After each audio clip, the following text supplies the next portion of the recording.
أعوذ بالله من الشيطان الرجيم. أعوذ بالله من الشيطان الرجيم. هو الذي خلقكم من نفس واحدة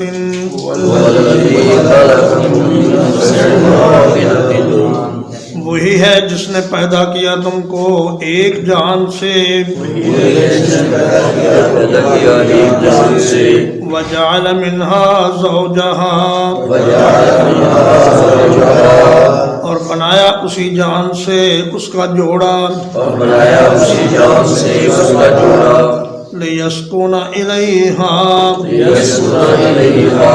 تاکہ وہ سکون حاصل کرے اس کے پاس فَلَمَّا تَغَشَّاهَا بس جب اس نے ڈھانپ لیا اس کو حملت حملا خفیفا تو حمل ہو گیا اس کو ہلکا سا حمل فمرت به تو وہ چلتی رہی اس کے ساتھ فلما اسفلت پھر جب بوجھل ہو گئی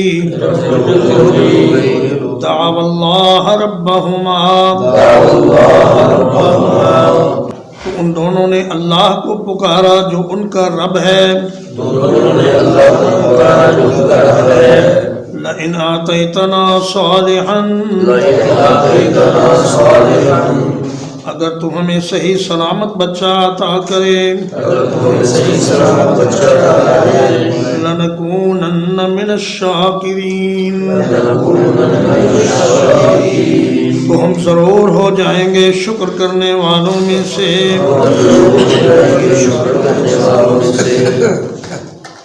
فرمایا اللہ کا کمال قدرت دیکھو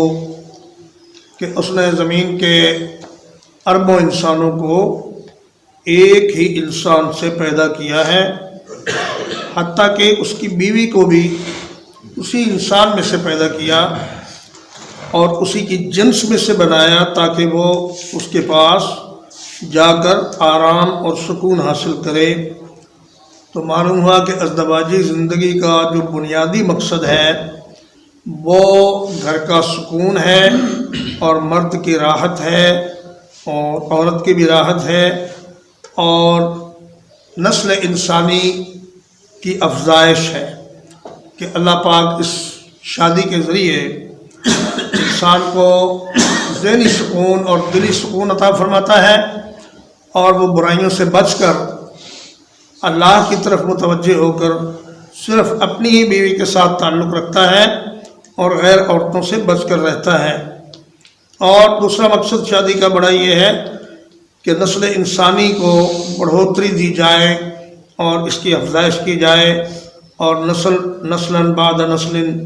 انسانی پیدائش کا سلسلہ چلتا رہے۔ تو فرمایا کہ فلما تغشاہا مرد اور عورت کے ملاپ کے لیے اس سے بڑھ کر ادب والے اور حیا والے اور پردے والے اور شرم والے کوئی اور الفاظ آپ کو دنیا کی کسی کتاب میں نہیں ملیں گے۔ یہ قرآن مجید کا اسلوب خاص ہے کہ اتنی بڑی بات کو اتنی آسانی سے قرآن مجید نے ایسے لفظوں سے بیان کر دیا کہ جن میں پردہ بھی رہے اور ادب اور حیا بھی باقی رہے۔ فرمایا جب مرد نے عورت کو ڈھانپ لیا یعنی اس سے ملاپ کیا، حملت حملا خفیفا تو اس نے اٹھا لیا ایک ہلکا سا حمل۔ حمل اگر کسی انسان یا جانور کے پیٹ میں ہو تو اسے ہا کے زبر سے حمل کہتے ہیں، اور اگر کسی جانور کی پیٹھ پر ہو تو اسے حمل کہتے ہیں، بوجھ ہے کہ زیر سے کسرے سے۔ تو فرمایا اتنا وہ ہلکا پھلکا ابتدا میں حمل ہوتا ہے کہ عورت کو محسوس تک نہیں ہوتا کہ اس کے پیٹ میں کوئی چیز ہے۔ فمرت بہی وہ اس کے ساتھ چلتی پھرتی ہے، اپنے گھر کے کام کاج کرتی ہے اور روزمرہ کے معمولات انجام دیتی ہے۔ اور اس کی اس حرکت سے، اس کے اچھلنے کودنے سے، اس کے اٹھنے بیٹھنے سے، اس کے سونے جاگنے سے اس عمل کو کوئی نقصان نہیں پہنچتا۔ یہ اللہ تعالیٰ کی خاص قدرت ہے کہ اللہ پاک اس ایک ہلکے سے نطفے کو محفوظ طریقے سے اس کی افزائش اور پرورش کرتے رہتے ہیں، حتیٰ کہ وہ بھاری بوجھ بن جاتا ہے اور بڑی اس کا جسامت بڑھ جاتی ہے۔ فلما اسقلت، جب عورت بوجھل ہو جاتی ہے اس حمل سے، یعنی وہ بچہ ولادت کے قریب ہو جاتا ہے، تو پھر میاں بیوی دونوں دعا کرتے ہیں کہ اے اللہ اگر آپ نے ہمیں صحیح سلامت، بیماریوں سے پاک، معذوری سے پاک بچہ عطا فرمایا تو ہم ضرور شکر گزاری کریں گے۔ تو بہت سی روایات میں یہ بات آئی ہے کہ یہ حضرت آدم اور حوا کے بارے میں ہے کہ جب اللہ نے انہیں زمین پر بھیجا تو اماں جی حوا کا بیٹا فوت شدہ ہی پیدا ہوا، تو دوسرا بیٹا پیدا ہوا تو وہ بھی فوت شدہ پیدا ہوا۔ تو ابلیس ایک مرد کی شکل میں ان کے پاس آیا اور کہا کہ اگر تم یہ چاہتی ہو، میرا اللہ سے بڑا تعلق ہے اور میں بڑا اللہ کا نیک بندہ ہوں، میں تمہارے لیے دعا کروں گا، لیکن اس کے لیے تمہیں نام ایسا رکھنا ہوگا جو تمہیں میں بتاؤں۔ تو انہوں نے پوچھا کہ تمہارا نام کیا ہے؟ اس نے کہا میرا نام ہے حارث۔ تو جب بیٹا پیدا ہوا تو وہ پھر آیا تو کہنے لگا کہ اب آپ اس کا نام عبد الحارث رکھ دیں تو یہ ٹھیک رہے گا، تو انہوں نے عبد الحارث رکھ دیا۔ لیکن امام ابن کثیر رحمہ اللہ اور مولانا علامہ ناصر الدین البانی رحمہ اللہ اور دیگر محدثین نے یہ کہا ہے کہ روایت بالکل ضعیف اور ناقابل اعتبار ہے، اور اللہ کے کسی نبی سے اس بات کی توقع نہیں، نہ ہی اس بات کا امکان ہے کہ وہ کسی قسم کے شرک میں مبتلا ہو۔ لہذا یہاں سے سلسلہ کلام جن سے انسان کی طرف منتقل ہو رہا ہے۔ فلما آتاہما صالحا، جب اللہ نے ان کو عطا کیا صحیح سلامت بچہ،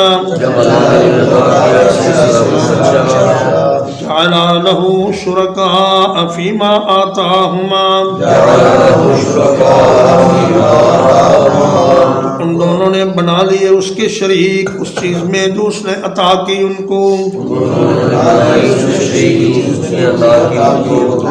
فتعالی اللہ عما یشرکون، بس بہت بلند ہے اللہ تعالیٰ اس چیز سے جسے وہ شریک بناتے ہیں۔ فرمایا کہ اللہ پاک نے جب صحیح سلامت بیٹا دے دیا تو انہوں نے کہا کہ جی یہ تو ہمارے بزرگوں نے ہمیں بچہ عطا کیا ہے، یا ہمارے پیروں نے دیا ہے، یا ہمارے بتوں نے دیا ہے۔ تو کسی کا نام عبد المطلب رکھ دیا، کسی کا نام عبد العزیٰ رکھ دیا، کسی کا نام عبد ود رکھ دیا، اور کسی کا نام حسین بخش یا نبی بخش رکھ دیا، کسی کا نام پیرا دتا رکھ دیا، اور کسی کا نام بندہ علی رکھ دیا۔ یہ ساری صورتیں اللہ کے ساتھ شرک کی ہیں، اور نبی کریم صلی اللہ علیہ وسلم نے فرمایا کہ جب اللہ تمہیں کوئی بیٹا عطا کرے تو اس کا نام عبداللہ یا عبد الرحمن رکھو، یا اس قسم کے نام رکھو جن میں اللہ کی بندگی کا معنی پایا جائے، ایسا نام رکھو۔ تو یہ بچہ جب پیدا ہوتا ہے ہمارے لوگوں میں یا ان مشرکین میں، تو اسے کسی بزرگ کی قبر پر لے جا کر اس کا ماتھا لگوانا اور کہنا کہ جی یہ تو ہمیں اس بزرگ نے عطا کیا ہے، یہ صریحاً شرک ہے، اور شرک کی اللہ کے ہاں کوئی معافی نہیں۔ اَيُشْرِكُونَ مَا لَا يَخْلُقُ شَيْئًا، کیا شریک بناتے ہیں اسے جس نے کچھ بھی پیدا نہیں کیا، وَهُمْ يُخْلَقُونَ، اور وہ خود پیدا کیے گئے ہیں، ولا يستطيعون لهم نصرا ولا يستطيعون لهم نصرا اور نہیں طاقت رکھتے ان کی مدد کی اور نہیں طاقت رکھتے ان کی مدد کی ولا انفسهم ينصرون ولا انفسهم ينصرون اور نہ ہی وہ اپنے آپ کی مدد کر سکتے ہیں اور نہ ہی اپنے آپ کی مدد کر سکتے ہیں. فرمایا یہ سارے معبود جو لوگوں نے بنا رکھے ہیں اگر یہ سب اکٹھے ہو جائیں تو سارے مل کر ایک مکھی بھی نہیں بنا سکتے. لن يخلقوا ذبابا ولو اجتمعوا له. فرمایا مکھی بنانا تو دور کی بات ہے. وَإِن يَسْلُبْهُمُ الذُّبَابُ شَيْئًا لَا يَسْتَنْقِذُوهُ مِنْهُ. اگر مکھی ان سے کھانے کا کوئی ذرہ چھین کر لے جائے تو یہ اس مکھی سے وہ ذرہ واپس نہیں لے سکتے. مکھی یہ کیا بنائیں گے اور کسی کو پیدا یہ کیا کریں گے. اور فرمایا یہ تو تمہاری مدد کیا کریں گے, یہ تو اپنی مدد بھی نہیں کر سکتے. اگر ان کو کوئی توڑ پھوڑ دے اور ان کو تباہ و برباد کر دے تو یہ اپنے آپ کو ٹوٹنے پھوٹنے سے بچا نہیں سکتے. حضرت ابراہیم علیہ السلام جب ان کے بت خانے میں داخل ہوئے, اللہ تعالیٰ فرماتا ہے فراغ الی آلہتہم وقال الا تأکلون. ابراہیم علیہ السلام ان کے بت خانے میں جا گھسے چپکے سے. آپ کہا کہ یہ کھانے جو تمہارے سامنے رکھے ہوئے ہیں تم انہیں کھاتے کیوں نہیں؟ ما لکم لا تنطقون. وہ تمہیں کیا ہو گیا, تم تو کوئی بات بھی نہیں کرتے. فراغ علیہم ضربا بالیمین.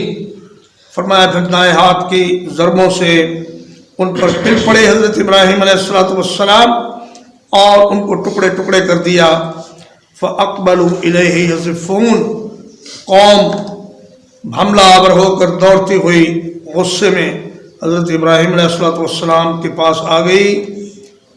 تو کہنے لگی کہ آپ نے ہمارے خداؤں کا یہ حشر کیا ہے. تو سیدنا ابراہیم علیہ السلام نے فرمایا کہ اتعبدون ما تنحتون. او بے وقوفو, بے عقلو, جسے اپنے ہاتھ سے گھر گھر بناتے ہو, لکڑی کو یا پتھر کو, اسی کی پوجا شروع کر دیتے ہو. یہ لوگ تو تمہاری مدد کیا کریں گے, یہ خود اپنی مدد بھی نہیں کر سکتے. وَإِن تَدْعُوهُمْ إِلَى الْهُدَىٰ لَا يَتَّبِعُوكُمْ.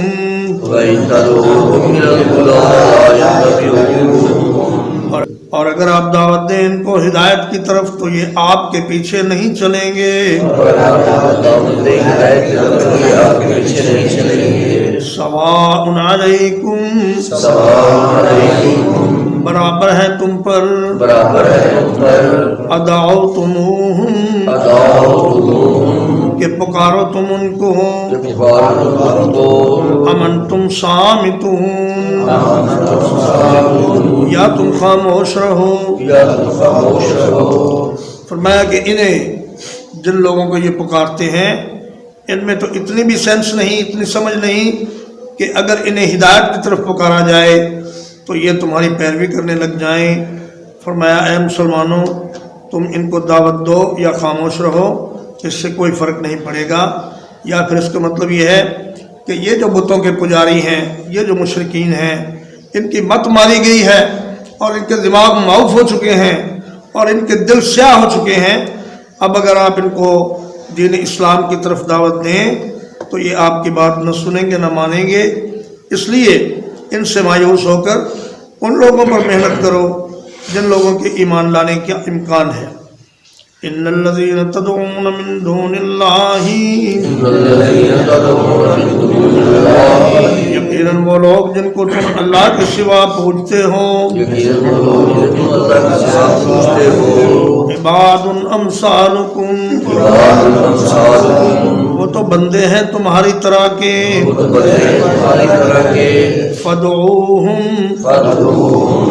پس پکارو ان کو, فلیستجیبوا لکم, تو چاہیے کہ وہ تمہاری پکار کو قبول کر لیں. ان کنتم صادقین, اگر ہو تم سچے. اس آیت کریمہ سے معلوم ہوا کہ مشرکین صرف مٹی اور پتھر اور لکڑی کے بتوں کو نہیں پوجتے تھے، بلکہ دراصل وہ بزرگوں کو پوجتے تھے اور بزرگوں کی شکلوں پر ان کی شکلیں بناتے تھے۔ تو اگر وہ کسی بت کے سامنے سجدہ ریز ہوتے تو در حقیقت یہ اپنے بزرگ کے سامنے ہی سجدہ ریز ہوتے تھے۔ وہ بزرگ چاہے کسی پتھر کی صورت میں ہو یا کسی قبر میں مدفون ہو یا اس دنیا سے جا چکا ہو، یہ سارے کے سارے ناجائز اور باطل معبود ہیں اور ایک اللہ ہی صرف عبادت کے لائق ہے۔ ترجمہ ایک بار، هو الذي خلقكم من نفس واحدة والذي خلقكم من نفس واحدة، وہی ہے جس نے پیدا کیا تم کو ایک جہان سے، وہی ہے جس نے پیدا کیا ایک جان سے، وجعل منها زوجها، وجعل منها زوجها، اور بنایا اس میں سے اس کے جوڑے کو، اور بنایا اس میں سے اس کے جوڑے کو، لیسکن الیہا، لیسکن الیہا، تاکہ وہ سکون حاصل کرے اس کے پاس، تاکہ وہ سکون حاصل کرے اس کے پاس، فلما تغشاها، فلما غشاها، بس جب اس نے ڈھانپ لیا اس کو، جب اس نے ڈھانپ لیا اس کو، حملت حملا خفیفا، حملت حملا خفیفا، تو اسے حمل ہو گیا ہلکا سا حمل، تو اسے حمل ہو گیا ہلکا سا حمل، فمرت به، فمرت به، تو وہ اس کے ساتھ چلتی پھرتی رہی، وہ اس کے ساتھ چلتی پھرتی رہی، فلما اسقلت، فلما اسقلت، بس جب بوجھل ہو گئی، جب بلوغ ہو گئی، دعوا اللہ ربہما، دعوا اللہ ربہما، ان دونوں نے اللہ کو پکارا جو ان کا رب ہے، دونوں نے اللہ کو پکارا جو ان کا رب ہے، لئن آتیتنا صالحا، اگر تو عطا کرے ہم کو صحیح سلامت بچہ، لنکونن من الشاکرین، تو ہم ضرور ہو جائیں گے شکر کرنے والوں میں سے، فلما آتاہما صالحا، بس جب اس نے عطا کیا ان کو نیک بچہ، جعل لہ شرکاء، تو ان دونوں نے اس کے لیے شریک بنانے شروع کر دیے، فیما آتاہما، اس چیز میں جو ان کو عطا کی اس نے، فتعالی اللہ عما یشرکون، بس بہت بلند ہے اللہ اس چیز سے جو وہ شرک کرتے ہیں، ایشرکون ما لا یخلق شیئا، کیا شریک بناتے ہیں اس کو جو کوئی چیز پیدا نہیں کرتا،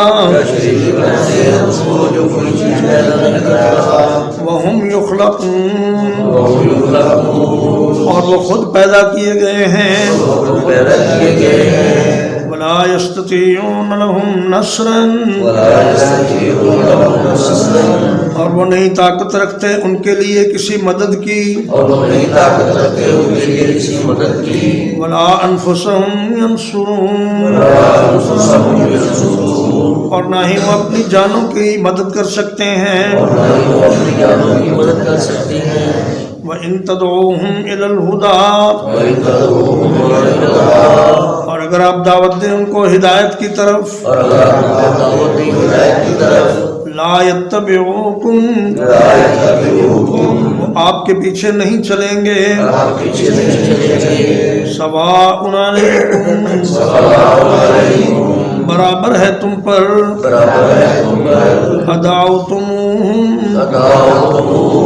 کیا دعوت دو تم ان کو، امنتم صامتون، یا تم خاموش رہو، ان الذین تدعون من دون اللہ، یقیناً وہ لوگ جن کو تم اللہ کے سوا پکارتے ہو، عباد امثالکم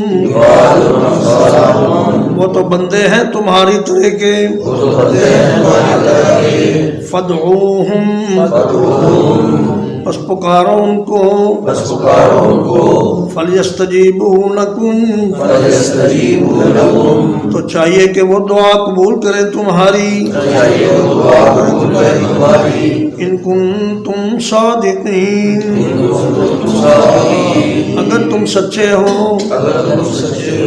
وصلی اللہ علی نبینا محمد وآلہ وصحبہ اجمعین